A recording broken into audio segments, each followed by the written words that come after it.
Hello, Keep the Passion listeners. Welcome back to another episode of Keep the Passion, where we talk about staying motivated and staying passionate throughout all seasons of life.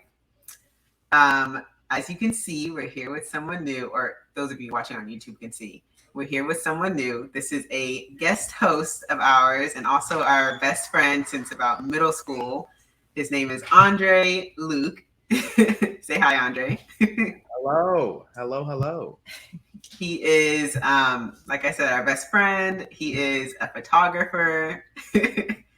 Yes. And you want to say a little words about yourself? I'd like to start off by saying hello. Thank you for having me. I appreciate this little opportunity here. And yeah, it is true. I am a photographer, but I'm not like professional per se. Amateur. I'm being humble, but I mean, he's our professional photographer. I do well. I do quite well, if I say so. But yeah, and we've been trying to push him to do it professionally forever. Audience, this is a pretty new experience for me. In reference to being on video and having a conversation with a little camera. But yeah, bear with me, and I hope to be a reoccurring guest for their podcast. Yes. We look forward to it. Okay, so today we want to talk about the mid-20s crisis or the quarter life crisis, right? We were discussing something in the past involving our podcast, and this came up, and it was something that we can all kind of relate to. So basically, yes, the mid-20s crisis is basically a period in one's mid-20s characterized by confusion, disillusionment, being unsure of your own life choices, or feeling uninspired or without purpose, and having doubt and concern about your future. Overall, it involves having anxiety and worry over the direction and quality of one's life. Period. I kind of just put that whole definition together based off of my own experience. Definition. Yeah, and based off of kind of what what people were saying online about the quarter life crisis. So yeah, what do you guys immediately think of when you guys hear this term mid-20s crisis? Is there anything like that immediately pops in your head about your own life? Kendall, would you like to go, or shall I? About my own life? No, I don't think so. No, nothing pops into my head about my own life. Well, since that's the case, for me, I currently, I would like to say I'm on the back end, the caboose, whatever you like to, whatever literary device you'd like to use there. But meaning you're coming out or you're entering? Yeah, I'm coming out of it. I definitely went through that when I turned 25 and 26. I mean, I'm 26 now, audience. I'm almost 30, 4 years away. We're almost 30.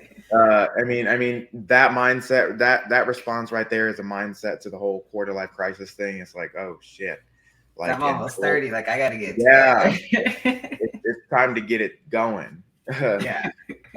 So in reference to what comes to mind for me when I hear that, it's to be on the cusp of growth, but mentally still being in the mindset of, damn, when is it going to get better? Or just kind of in a rut, kind of in a mental rut. And the best way I could describe it vocally, I'm on video too, but it's like the angel and the devil on your shoulders, and you as the better conscious is in the middle, trying to find the middle ground between the two. And that in a nutshell is what comes to mind when I think of a quarter life crisis, or whatever quarter mid ass end crisis you want to think of. But in reference to this conversation, that's what comes to mind. Yeah. Shelby, what about you?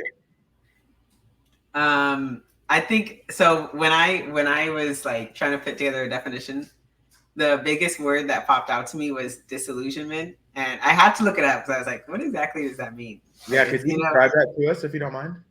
Yeah, so I have it on here. It says a feeling of disappointment resulting from the discovery that something is not as good as one believed it to be. So that word really stood out to me because I was like, yeah, that's like when we're like, you know, a teenager or we're just getting out of high school or even like, you know, just getting out of college. Like that was something that's like, of course, like I'm going to be living this certain life by, you know, a certain age. Yeah, or even like, you know, I obviously I expected to like, you know, be able to get a job like out of college. That didn't happen. And just like, you know, be able to afford certain things. Yeah, I feel like especially when you feel like you did everything right, like you feel like you did all the steps that you were supposed to hit, and then it doesn't happen.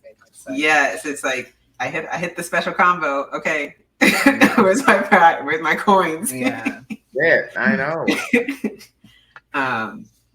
So yeah, that's like the biggest word for me in that definition. Is like, and all of it too. It's just like. So I don't know if you two remember, particularly Kelby, because you didn't really agree with what I had to say at the time, but the term. I'm nervous. No, it's not to you.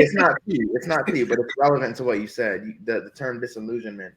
There was something that I had said, and it was in response to actually one of the podcasts here, and I said, expectations are premeditated disappointments.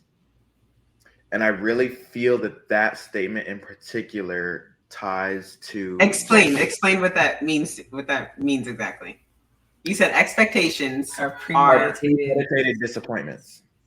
Okay. So like, if you go into an instance that is new to yourself and you have some sort of expectation of what it's supposed to be, even though you know you haven't ever been in that situation, and then it doesn't go the way that you planned in your head, and then you're like, dang, that was shit, wasn't it? But it's like you went into it with a bias thinking that it's going to go the way that you planned in your head, and you've never been in that instance. That's interesting.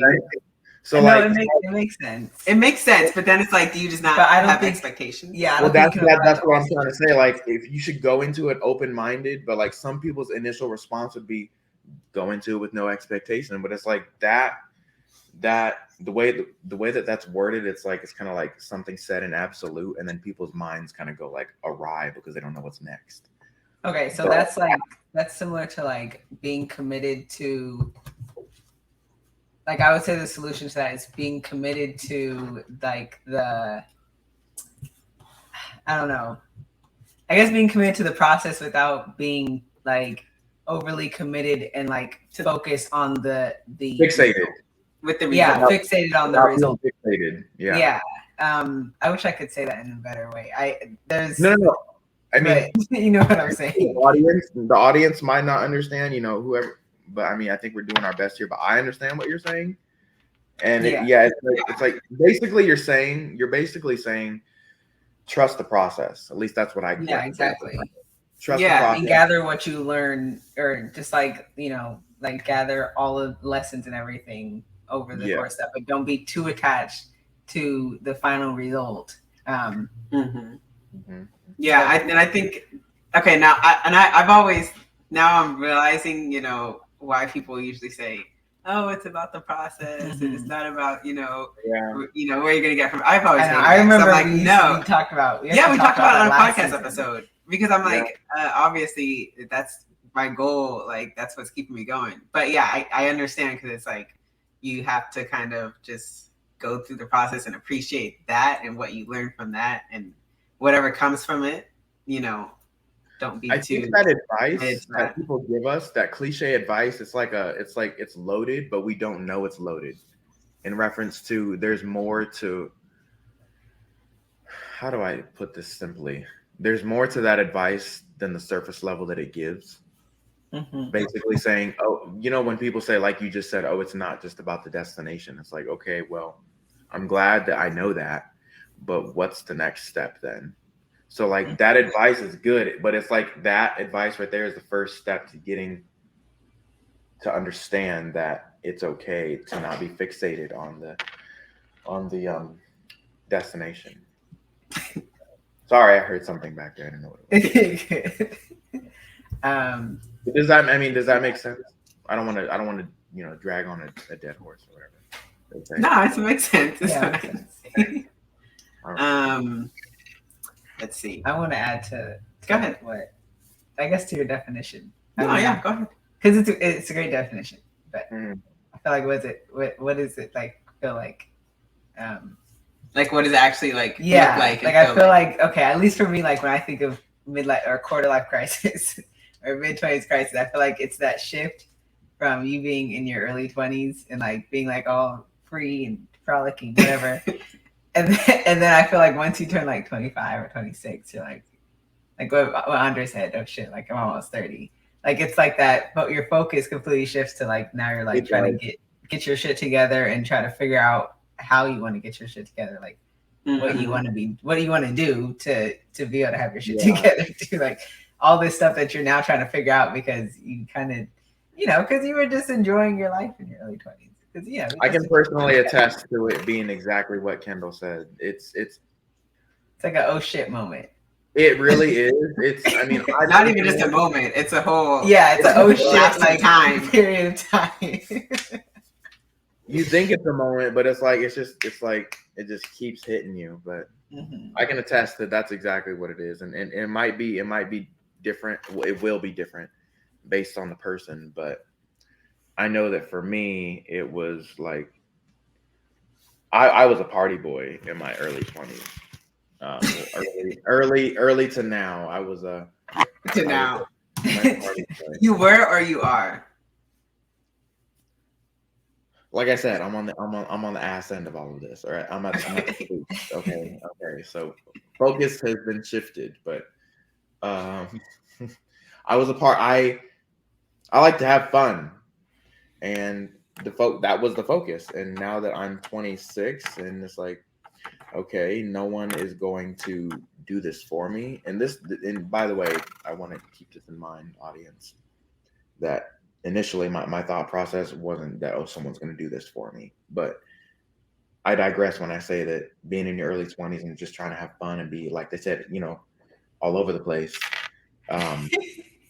There's just a shift in you. We can save this for another podcast, but you just gotta listen to your body. You just gotta listen to your body, and your body will tell you many things.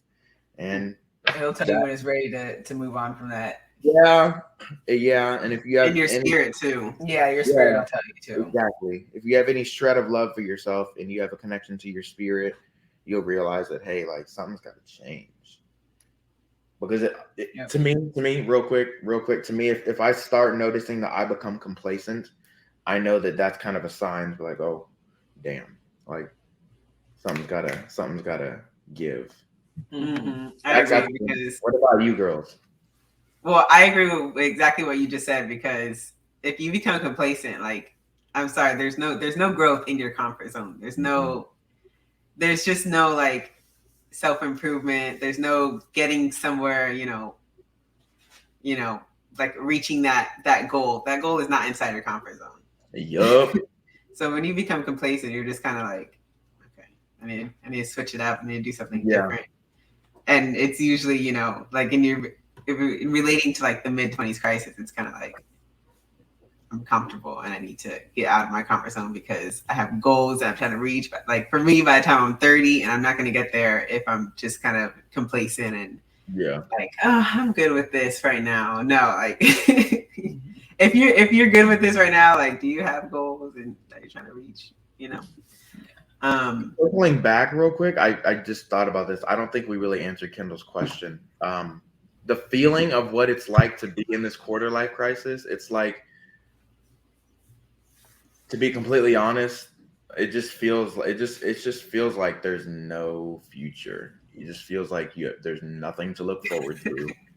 It's quite melancholy. It really is. It's like there's and I don't know, this might be me personally, and I don't want to get too deep or dark, whatever. I'm good. I'm great. I'm doing great. It feels like it's never going to end. But it just feels like it's never going to end. And it just feels like you don't see like I said, it might be really grim, but you don't really see yourself thriving or like living past a certain age because you're just like, what the fuck is next?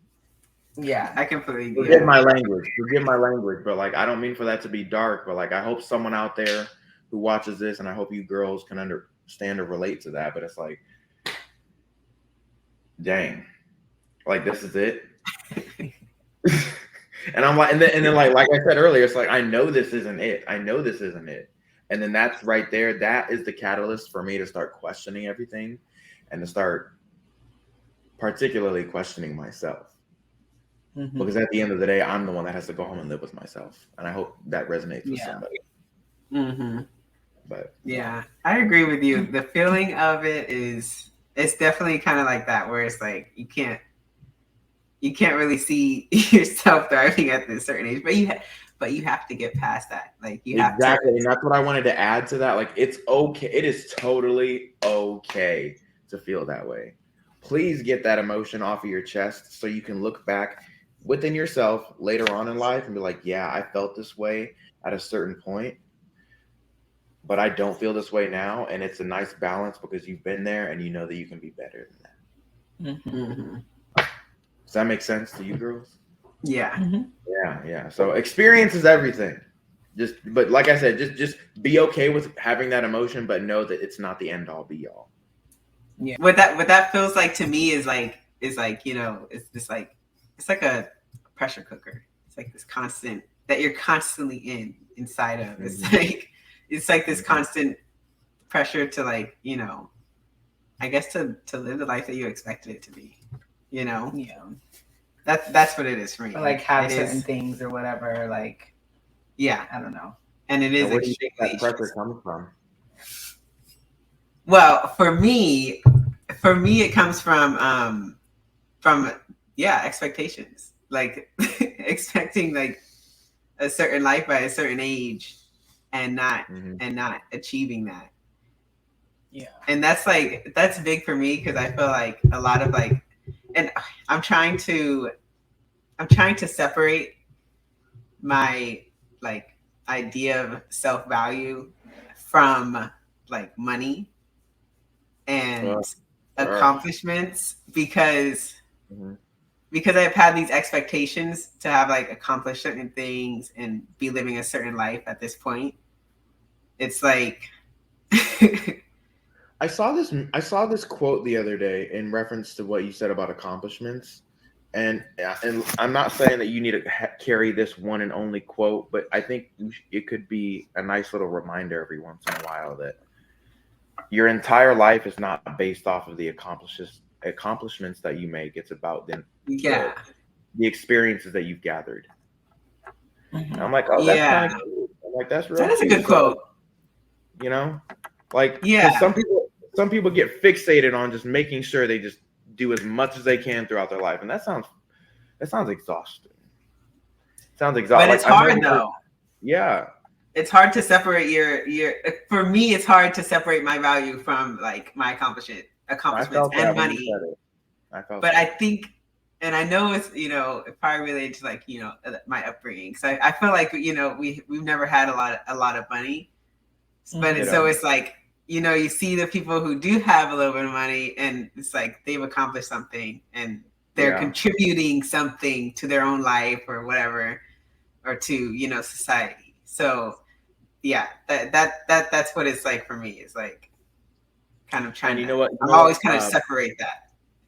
Adding to our overarching topic here, that mindset right there also lets you know that, you know, everything is not what it seems. And I think that that's part of becoming an adult as well, is seeing those people that are better off and then formulating your own opinions and thoughts and like a hypothesis on how to get there or emulate that.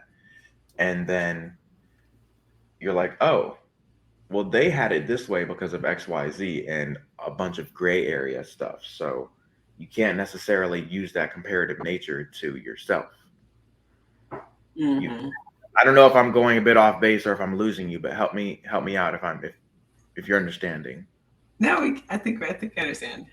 Yeah, you're saying you can't compare like that. Yeah, like you can't compare, and you got to understand that like some things are the way they are, and like, but it's that too. build on that from there. You know what? Also, okay, so and I don't know how I thought of this. I was thinking to myself, like, it's easy to try to victimize yourself, right? And think like, especially when you're comparing yourself to others who are who are at a place that you want to be. Mm-hmm. It's easy to be like, well, they have this, I don't have this. Yeah. Well, they have this, I don't have this. But then I have to think. I was thinking the other day, I was like, no, I'm very blessed, and I have a lot more than some other person, who might not have had supportive parents or was really broke, or you know what I mean.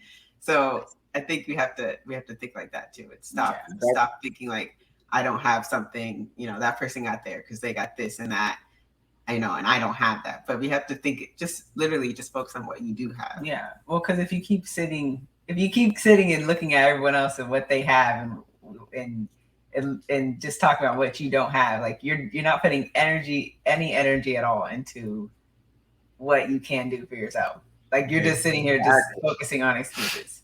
Yeah. So it's just excuses. Yeah, which is a lot of time. That's a part of the reason why people don't be moving forward in life, because they're sitting here just making excuses, like making excuses, and they don't even know that they're making excuses. That's the sad exactly part. Because to them they're just in that victim mentality. Like, I'm gonna do a shameless plug talking about what they don't have and what other people have and why they've been able to get where they're at in life. It's like, well, like you got to do something too to get where you want to be in life. Like, we don't all start off on the same point of the ladder, but like, that's there's people that came from much less that have achieved much bigger things. So yeah, there's a lot of denial. Mm-hmm. I think there's a lot of denial within oneself, and then there's a lot of not realizing that they are in denial, and then it resorts to what you just said. Yeah. I did have one thing in that. Maybe we've kind of already covered it, but the pressure to be you said the pressure to be at some place in your life right now, right? Yeah. Like, do you feel pressure to have accomplished certain things or to be, at a certain place? You know what I mean? I do. I want to resort back to, and I think this is actually going to be helpful for some people, because some people actually really are this is a plight of theirs, but like, I think, I don't know how, I'm going to try to say this the best way I can. But I think for a lot of like men in particular, from a guy's perspective or whatever, I'm treading eggshells here, so please help me. Andre, say what you want to say. I don't want to do any of this, We do not sugarcoat on this podcast. Say what you got to say. Okay, good, girl, because I'm going to let you know how it is. But like, I think as a guy in your mid-20s, if you don't necessarily have that life figured out, you don't have that significant other, regardless of your orientation. As a person who identifies as a cisgendered man, I guess I could say that. There is some, and as a black man in society, I think there's a lot of pressure to be a certain way. And if you're not, then you're kind of like ostracized. What is that certain way? What is that certain way? Kind of like having your shit all together at age 25 and having things just done and ready and just, do a man and be like a man. Like that toxic masculinity is still, unfortunately, present, a plethora. And it can be difficult sometimes, just having to navigate through that. But I feel like that's also contingent upon the environment that you're in. But if you're in a toxic environment where like that's the tradition, you're going to be riddled with those issues pretty much every day. But my point there is there is no pressure. There is no pressure. I went off on a tangent. There is no pressure. Don't worry about trying to be too much of a man or like whatever. Like, that should not be an issue of yours. And if you ever have those issues of being, how could I say this? Not man enough for society, I guess. Like that should not be a worry. I'm not sure if I'm not sure if you ladies have seen that in your husbands or your significant others. Like they have a certain idea of what a guy should be, what a man should be.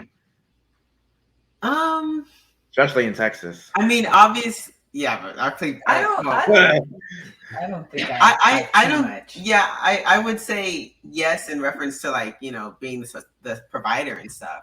Yeah. But yeah, that's it, but not like super, not, you know, not to an extreme level. But I think what you're saying goes back to like value, like you're attaching your value to this accomplishment. Exactly. Right. And it relates to, you know, masculinity and you know, and what it's supposed to be the provider. Blah, blah, blah. Yeah. But I think we have to give ourselves a lot of grace. And I mean, it's interesting that you're bringing this up because I'm thinking like, do you think that there's more pressure on men than women to be? I don't think you can compare those because I think that the pressures are different. I agree with Kendall. It's just different things that society pressures us to be or do. Kelby, hold on. I agree with you both actually. Kendall, I agree with what you're saying because it's relevant to the current state of the society. I don't think there's as much pressure on men anymore to be that way. I think back in like even the early 2000s and before that, yes, I would say yes to your question, Kelby, because it was a different time then, and there was a different populace of mental awareness. So yes to you both, but now no. Right? I mean, initially, I don't think so. Someone might be in the comments, say whatever they want to say, but I mean, I don't think so. Kendall, Kelby. Well, what about you, Kelby? Do you think so? Okay, so I disagree with what you're saying about not so much now. Okay. I think it still exists for sure. Tell me. That's it. Like, so I agree with kind of saying that it's a different pressure. Okay. But I think that in terms of like, you know, being like, you know, successful, like having money, being able to support yourself, pay your bills, then yeah, I feel like that still exists more for men, and that might contribute to that. That mid-20s crisis. Like that also depends on where you come from, like what culture you come from. Yeah, that's true. Like if you go to like a you know, like Asians, like they usually have their kids in the house for much longer than like Black people that are like, oh, once you graduate, you out the house. You know what I'm saying? So I feel like it's a cultural thing too. I'm not really good at that subject. We can talk about that in an episode. I was gonna say that contributes to that like crisis that you have too, because you're like your parents are telling you that you need to be. You just graduate high school. It's not like okay, you're gonna live with me until you finish start paying bills, school, and this and that. You know what I'm saying? Like it depends on the culture that you're coming from too. But in our culture, and the Black culture, then yeah, they definitely. Like there's a lot of pressure. Yeah, that pressure's there because it's all about paying the bills. It's all about paying the bills. It's not necessarily on building, the thing too. You know, exactly. Building a legacy. Mm-hmm. And I think that's part of my personal like experience is like I'm always questioning like, although I've had difficulty finding a 9-to-5 job, but I'm always questioning like if I didn't. And if I could get a 9-to-5 job, if I'm doing the right thing by trying to create this business and trying to build and create something that will last, you know, potentially generations. Yeah. As opposed to getting a simple 9-to-5 job, even at the freaking grocery store. Like I'm still questioning myself about that sometimes, and I really have to remind myself that like, no, like this is okay. I'm trying. I'm blessed because I have parents who help me. You know, and I can try to. Not everyone has that. Create something, you know, bigger. And we're blessed to have parents that are supportive, okay with that, because there's a lot of old school people, like you know, old school Black parents that'll, you know, be like, you know, especially like with the government jobs and stuff like that, like they'll look at you crazy for not wanting something like that, and and wanting to actually build something that you can pass down to your kids and everything. But it's just because that's just not how they were thinking. Mm-hmm. It's not how a lot of people think. Yeah. So. I can attest to that, and from two different perspectives. I'm biracial, audience. Hello. My mother's white for just all intents and purposes. It's simple. And my father's black. We can get into the nitty gritty of what I actually am later. But I can attest to the idea of what Kendall and Kelber is saying about the, once you turn 18, like it works on the white folks side too. I just think it's an old school way of thinking. It's like that boomers way of thinking. Yeah, like you're having kids so they can contribute to the household. Yeah. And it was passed down to our parents, and that's all they know. And they're like, oh well, because I can tell you for certain, my white ass mother, love her to pieces, but she said, yeah, Andre, when you turn 18, you're paying for your own insurance, you're paying for your own license, and that's tough. Like, hello. And she's like, oh, well, you're legally an adult, so you got to do it on your own. And like, I love you to pieces. I'm going to help you out when you can, but this is how I was raised, and that's how I'm going to teach you. I'm like, okay, like, damn, like, yeah. In my head, initially, I'm like, well, fuck me, right? Excuse my language. But I'm like, okay, but I guess I'm screwed. Yeah, I guess I'm screwed, but I mean, she was always, she was always in my corner whenever I needed it. But like, I guess it was tough love, and that's how she was raised, and that's quite frankly how my father was raised, and he's from West Oakland, California, and my mother's from Midwest Indiana. So, yeah, I mean, I think it's an old school way of thinking. Yeah, but definitely. It's heavily prevalent in the Black community. I can tell you that. So yes, for sure. Yeah. All right. Well, I'm going to get specific about before we wrap things up. I want to get specific about what our mid-20s crisis has looked like physically, not just like what it feels like. Okay. Okay. I have a lot to offer there, but if you ladies would like to go first. I think, like I just said, well, it's hard to say like physically. I feel like I've been like stuck. That's what it's looked like. I feel like I've been like stuck, and I keep a journal. I always journal, and I try to keep track on like what I'm doing, what I'm feeling, what I want out of like the next year. But I think for me, and like let's see, I'm 27 now, I guess. But like I did the whole thing of I went to college. I graduated college 2019. Mm-hmm. So how old were we then? 2019. 23. Mm-hmm. Yeah, so 23. So I just getting out of college, hoping that I can find a good job, or even just that good entry level job, mm-hmm. and then not being able to, and like it just hits you. It's like kind of you start to question. Like I started to question, did I just waste all these years in college? What the hell? Right. First of all, I waste all that time. Like, what did I, what was like, and I'm saying it in air quotes for people listening, what was like promised to me did not like turn out that way. Mm-hmm.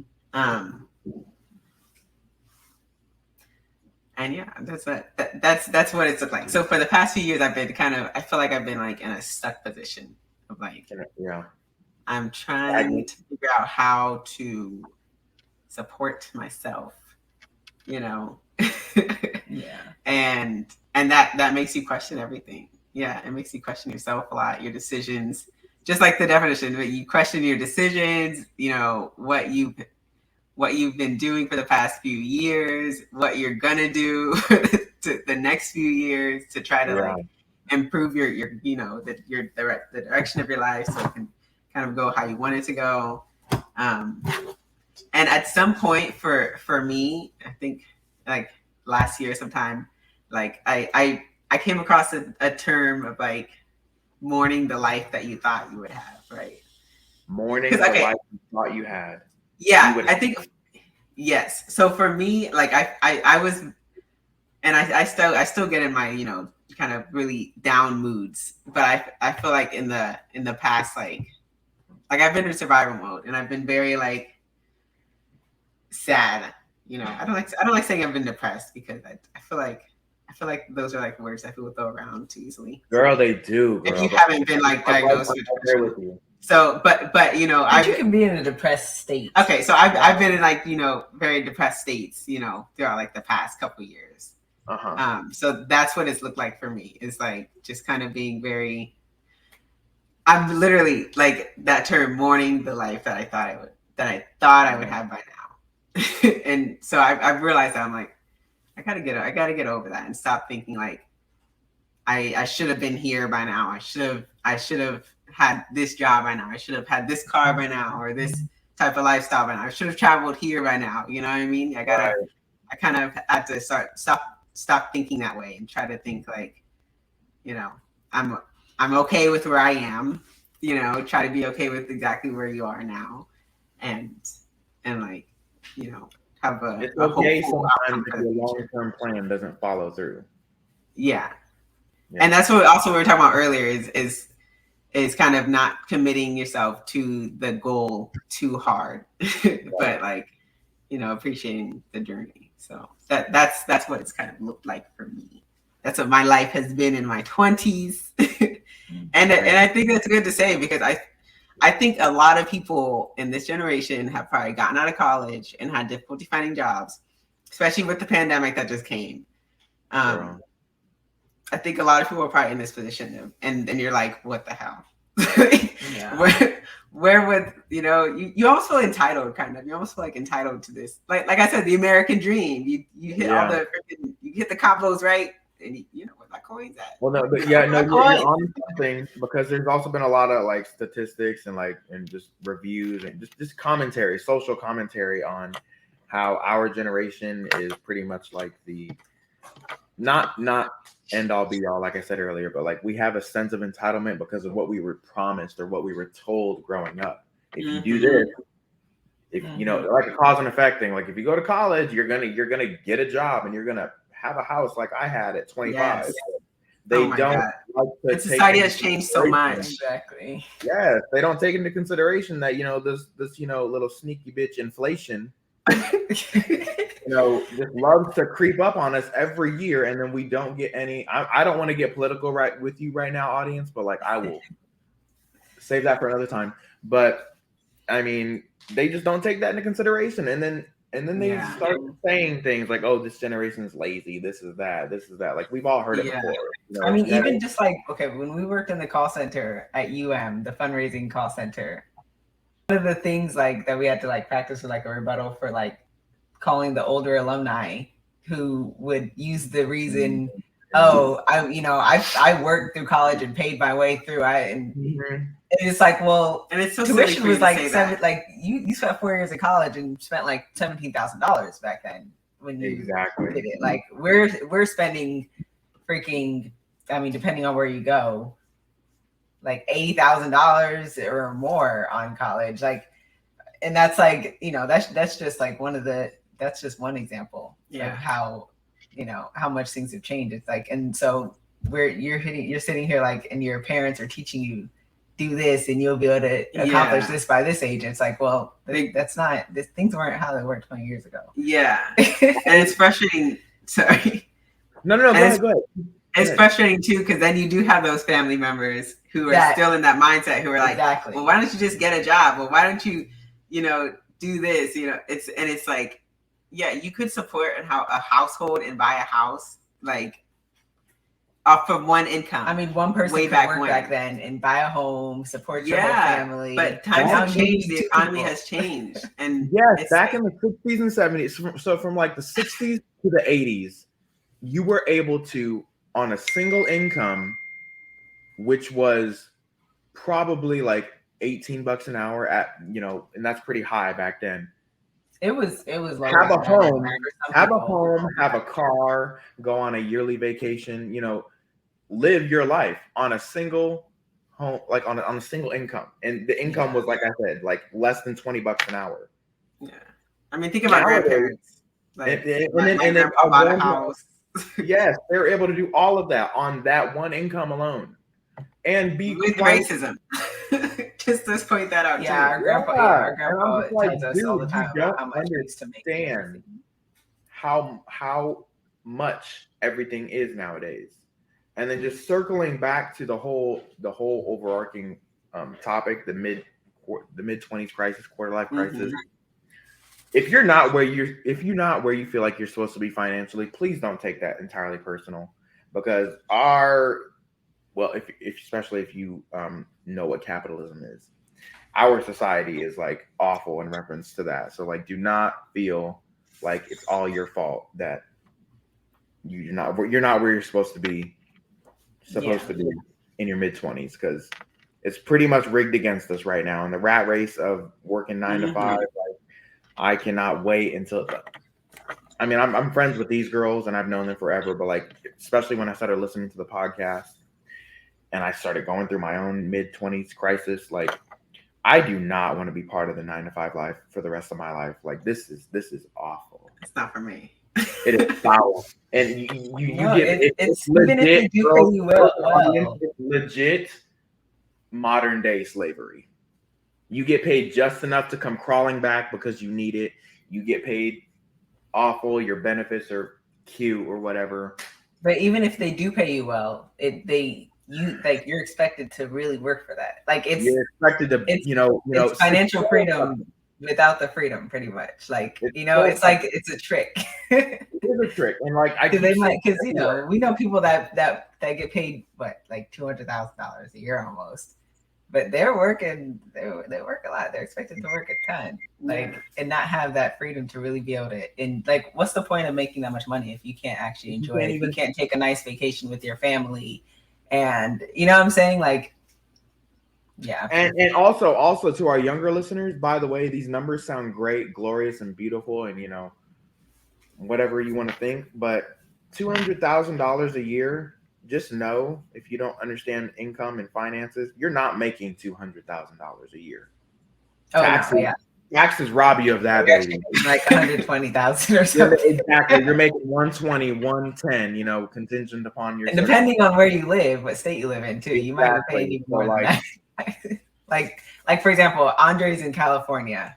Me and Kobe are in Texas. Everyone has to pay federal taxes, but California, you have state taxes too. Texas doesn't have state taxes. Mm-hmm. So it depends. But that's another topic. Yeah. To our listeners that are not in either of these states or are in these states and understand, regardless, hey, but like, yeah, we live in two different areas and it's dumb expensive to live out here. I told you that next time you move, come on out. Girl, it'll be another conversation as to why I don't want to move to Texas, but yeah, honestly, well, I'm not gonna say anything, but yeah. Girl, I mean, I'm not trying to offend any of y'all Texas people because they don't like Californians as it were, and I'm gay as hell, so they probably don't even like me. But regardless, Texas is cute. It's cheaper out there, but you get what you buy. So that's my opinion for right now. But okay, I'll be the moderator. We can move on from that. All right. Well, I think we're already getting there. So I want to kind of wrap it up with. Well, before I wrap up, do you guys have any other comments? I had one outside more. Go ahead. I did want to say that in reference to the big topic, that this pretty much happens to anybody. It's regardless of your privilege. Yeah, it's really common. It happens to everyone. Yeah, it doesn't matter. I feel like it doesn't matter. Like, yeah, what you just said, regardless of your privilege. Like, regardless of like what like what you might have been given in life too, like what you started out with. I feel like it happens because it's like it's almost like an identity crisis. Like, you start going. Everyone, it doesn't matter where you come from. Like, you're still gonna go through a point where you're like, kind of like trying to figure out what you really want and who you really are. So like, it doesn't skip over certain people. Yeah, because and you're a teenager, you graduate high school. It's time for you to kind of start thinking about things, but you're still living at home. Your identity is kind of like still like a daughter or a son. Yeah, exactly. Or a friend. You're shedding that. Exactly. So you get to like your mid-20s and you're like, okay, I have one more comment. Part of my mid-20s crisis was also like, who am I without without anyone Kendall, else. without anyone else. Yeah, that's definitely the thing. Without who am I? Without anyone else. Because when we were in Miami, we'll talk about another episode, but me and Kendall had a falling out. Yeah. And we had to, I think we both had to figure out, okay, who am I with on my own? And Kendall graduated. She left. And Miami. I left. I was in Miami by myself. And I think that was like one of the darkest times of like my 20s for sure. So I had to, it's figuring out who you are without anyone else, not as a daughter, not as a son, not as a friend, not as a sibling. It's literally like, that's why I think everyone goes through it. You're literally figuring out who you are just not in relation to anyone else. Yep.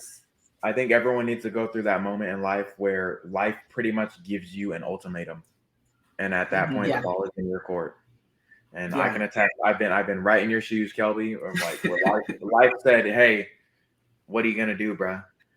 Yeah, exactly. And then you got to make a decision. And I love how you personify it. I know, because I find myself doing that. Like I do too. Almost every day, I'm personifying something or like God, like something. It's like talking to me. It's a coping mechanism. It just because it's kind of funny, it makes you laugh a little bit, like haha, it do like the Oh, and rolling into that, just don't take yourself too seriously, audience, all the time. Don't take everything so damn seriously. It is serious, it's a serious matter, but like, don't weight that on your shoulders at all times. Just everything. Here's another cheesy quote that I was told growing up, especially from the old school Black folks. Everything in moderation. I almost slapped my thighs, and I didn't. I didn't. But everything, and I mean everything, in moderation, and that applies everywhere in my head, and that's what helps me get through. I don't want to jump the gun, but Kelby, I think you have the next topic. Yeah. I want to comment on what you just said, because I've literally. Oh, go ahead. I've thought about that before. I've thought about, like, do I take life too seriously? Like, I know life is supposed to be fun, but do I take things too seriously? Like, do I think too far ahead? Like, I don't know. Things have just made me think about that, and I still don't know the answer to that. Like, can you take? You know what I mean? Is it a bad thing to try to think 5 years ahead? And like, no. There's people that have 5-year plans, but and I don't think. I know. We're trying to cut this off. Go ahead. We're not. We're just okay. Cool. Because it's kind of just like flowing through me right now. So, I wanted to add a couple more key points. Like, please be patient. Speaking from someone who hasn't any patience, both of my parents gave me that trait. My mother hadn't any, and my father has anger issues and patience. And I'm like trying to figure that out as a person. But be patient. It takes time. And I lost my train of thought with the other one. Another feeling and another thing that you're going to go through the quarter life crisis is you're going to be unlearning a lot of what you learned or what you for sure. Yeah. Mm-hmm. Are we giving our tips right now? Because I feel like that's what. Let's go ahead and move into that. Okay. Because I feel like that's what you're doing right now. So is that. Because that's a big one, what you just said. What practical advice do you have for, people who are going through their mid-20s crisis, a quarter life crisis, or, even mid-30s, if that's what age they are? Exactly. What advice do you have for, kind of getting through it and, practices habits, whatever? Go ahead. Well, I digress, but like I just stated, we already covered that. But yeah, unlearn what you've learned. It's pretty much that. I gave that moment of silence so you could like grasp onto that. But unlearn what you've learned, and like be okay and be okay with that, and like objectively be okay with it. But like take that in personally, and be like, okay, it's okay that I'm questioning my morals that I was taught when I was growing up. Like, like it's okay to have your elbows on the counters when you're at dinner. Like, it's okay. Calm down. No one's gonna swat them. Look, I was growing up. If you did that, you would get your ass swapped. Really? Oh my God. Yes, that was a custom of mine. Like, you don't put your elbows on the table. You sit there. Back straight. Proprieties, whatever. But yeah. Just something as simple as that.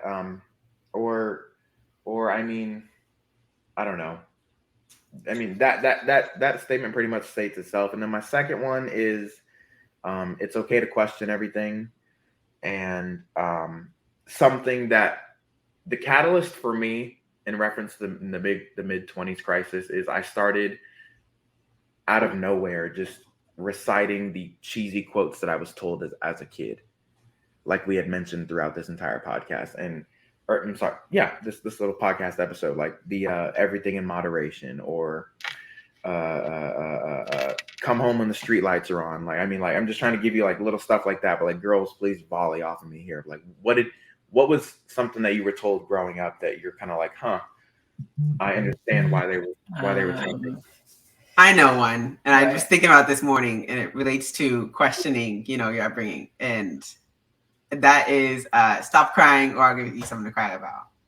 Oh, and I was thinking about that earlier because you have to question even the things that you were told that you've internalized. Because I was listening to a podcast episode, one of my favorite podcasters, and I was thinking about like, did I like, I don't know, like how were my emotions suppressed?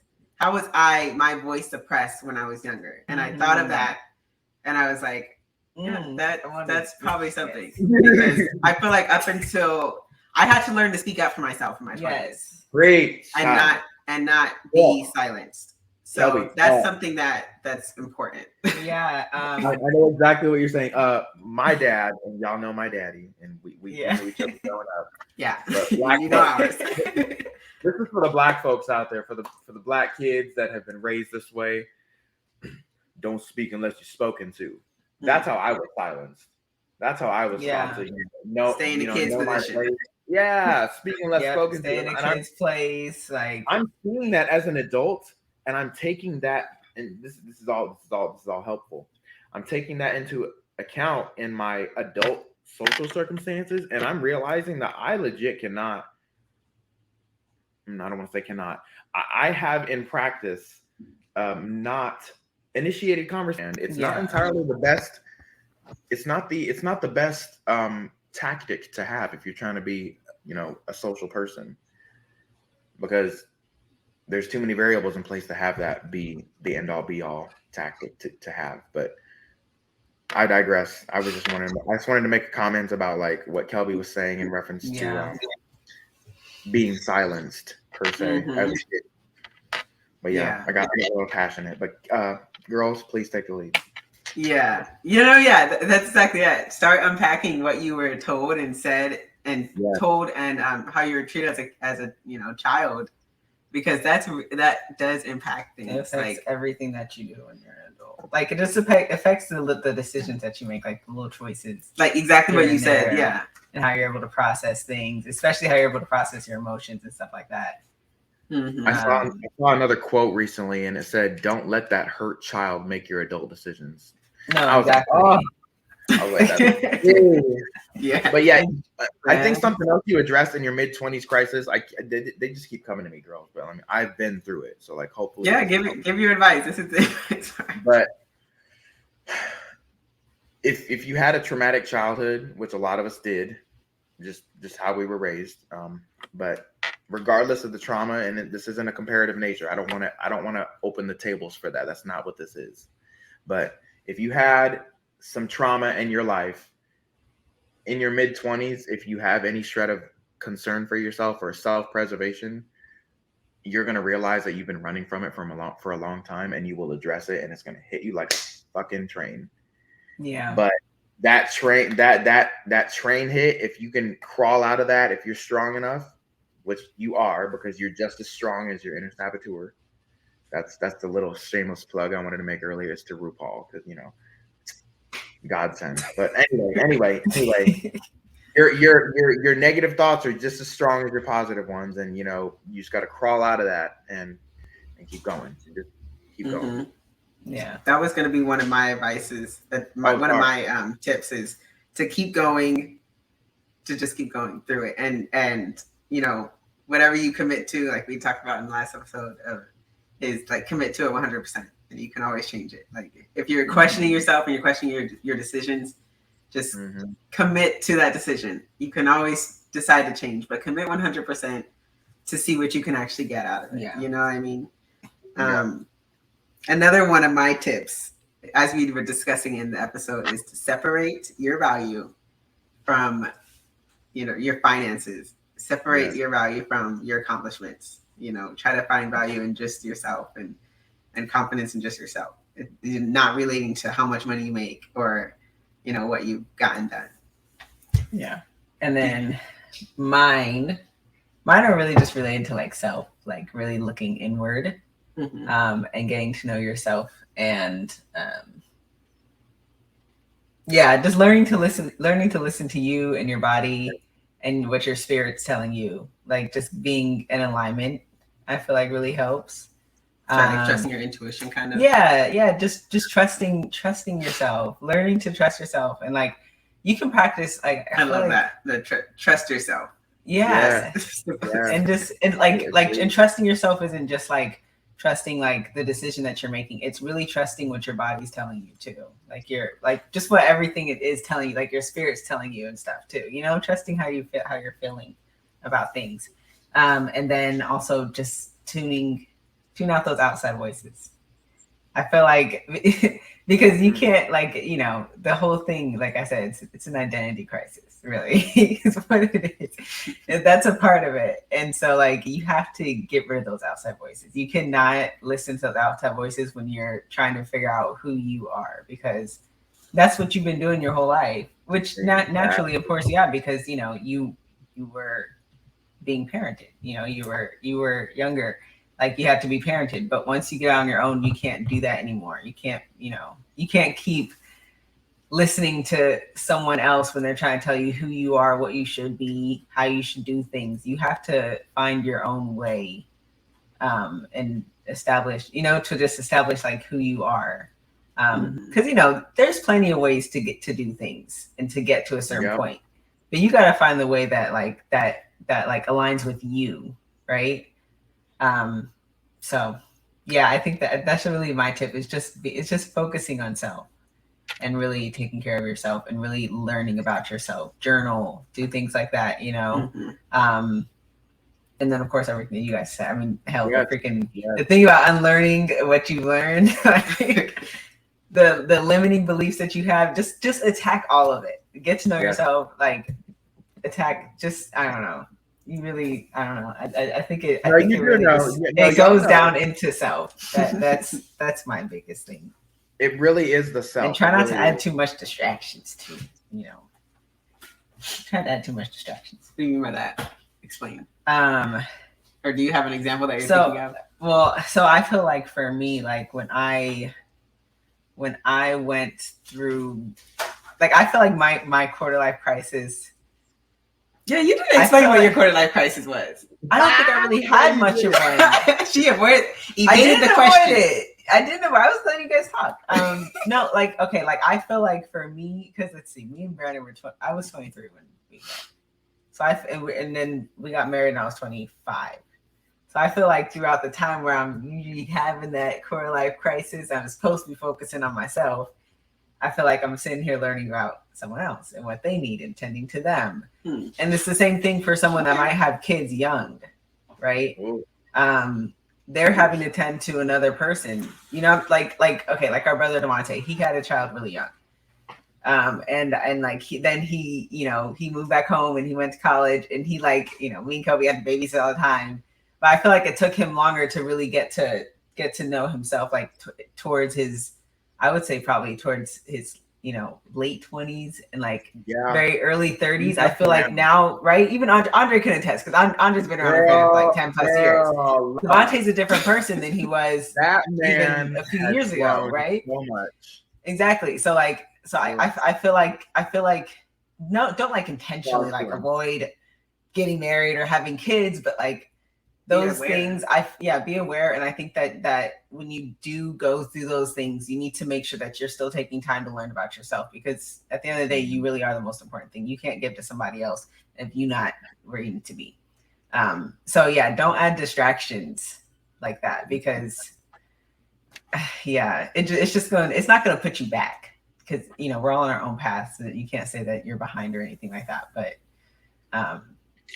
just focus on self and try to hold on to the self that you have, and like try not to have to direct that attention towards other people. That's really good advice. Leave yourself behind. Yeah, exactly. Don't leave yourself behind. Another quote that I saw. It's actually a lyric, but it Do you come up with these quotes? I know. That's how I get my therapy, girl. These little quotes be sitting and hitting me, and I'm able to, in my mind, just apply it to many points in my life. But the quote is, "I'd rather be a fool than to leave myself behind." I'm like, oh, that's tea. That's tea. So, I mean, because at some point in our life, we're all going to be the fool in a certain instance, but that's just, a byproduct of being naive or new to whatever you're experiencing. So, but yeah, like Kendall just hit so many nails on the head. Yes. Yeah. There's so much that goes into coming out of this, and it's kind of difficult trying to, limit it all into like, a controlled podcast, but like there's a lot that goes into it. It's a lot about being yourself and just being gracious with yourself, and all of this advice that we're giving you all, it's great. It's what's needed, but also, just take time some days to just not, it's okay some days to just not do anything. Yeah. Just sit with yourself, be with yourself, and just relax and give yourself grace. Sit with yourself. If you're not sitting with yourself and like actually being what's the word, introspective or yeah. I don't know. I feel like you're not really gonna hit that growth like you should. Adding to Kendall's point about the distractions, she hit kind of a deep point. Like another distraction to some that might not know, distraction could be you avoiding yourself and getting in relationships just so you don't have to sit with yourself. Yeah, or drinking, smoking a lot, giving into your vices, like that. Do not give into your vices. Or if you do give into your vices and you realize it, come out of it and move on and know that it's okay that you went through that. But don't be stuck in your vices, and whether that be like Kendall said, drinking, drugs, smoking, anything that can numb yourself to your emotions, because then you're not really addressing anything. This right here. This is a major vice to a lot of mugs. So, just be present with yourself and listen to your body, like the girl said, because your body, your gut will never steer you wrong. And if you're in an instance where you had second thoughts, another quote, girls, but my auntie told me this one: always go with your first mind. Oh, I slapped my eyes. I'm sorry. Exactly. I slapped my eyes. I like that one, actually. I'm going to write that down. I like that. Always go with your first mind. Is that what you said? Always go with your first mind. I like that. Because whenever you don't, there's always that's that gut feeling. That's that intuition. Yes. That's the ancestors. Whatever the hell you want to call it. Like that's whatever driving forces in this universe or whatever evolution body, is trying to tell you. Trust evolution. It's yeah. Okay. Oh, and real quick, audience, real quick. I don't want to get too controversial, but it is okay to question your religious background as well. I just want to throw that in there. That will be part of your quarter life crisis. To those that are, brought up conservative, I was brought up. Actually, all three of us, we were raised in the church. We were raised. We all went to the. We're gonna have to do. If we're gonna have Andre on more, we need to do like a background. Like we need to do like a Q&A episode for the three of us. Yeah. To explain the because people don't know how deep it goes. But if you're questioning your religious background in your mid-20s, like it is so okay. Like I said, we were all raised Baptist Christian. I don't know what they are now, but I'm not that.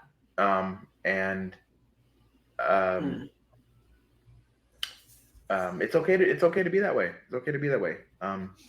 So I don't want to get too controversial on your little podcast. This is my first time being here. I don't want to get. It's okay. Say what you want to say. Internet canceled before, So, but yeah, it's okay to feel that way. Everything that you're going through, it's okay. Just know that you need to come out of it. And I don't want to blanket term that, but if you're also going through some severe depression in your mid-20s, like I can attest to that. Like just know that it will always get better. And please don't harm yourself. Yeah. That's the last tip is get some therapy and counseling. Okay. Yeah. Yeah. If you I can't was gonna add be vulnerable and lean on your community. Go ahead. Yeah. Oh, sorry. If you can't get the therapy that you need, and you know that you trust in yourself, that you have a better conscience than what your intrusive thoughts are giving you at the moment. Just trust yourself, like the girl said. And simply put, what I'm saying is, if you don't have the means, or if you don't believe in therapy, because some people don't, and it's okay to believe in it, by the way. But if you can give yourself your own therapy through your own thoughts and your friends and your life interactions, that's okay too. But yeah, that's to me, in my opinion. To me, that's my opinion. I'm a bit. Here's why we're gonna wrap this up, but here's why I disagree with that is because you got to watch the company you keep. So if you're taking advice from your friends who are also problematic, or your parents who have also contributed to how you are now, you really have to find someone who's unbiased and someone who's actually trained to help you. Who knows how to ask the right questions? Because it's all about asking the right questions. But yeah, that's another conversation. But well, thank you for joining us today, Andre. I think this is a really great episode, and I really hope that you guys kind of got something out of it, and you found it relatable and helpful. Also, if you're someone who's kind of in their mid-20s and is kind of going through a little identity crisis or a big identity crisis. Yeah, thank you guys for listening. Please, if you guys found this episode helpful, go ahead and rate it on Spotify. You can leave a thumbs up if you loved it. And there's no such thing as a thumbs down, so you can only leave a thumbs up. And if you're on Apple Podcasts, then go ahead and leave a review and also leave a comment for us, you guys. We would love to hear from you. We want to hear what your thoughts are. We want to, hear any questions that you have for us. So yeah, that's it. Help us out there so that we can, get the word out about this podcast. And most of all, you guys, stay prosperous, purposeful, and stay passionate. See you on the next one.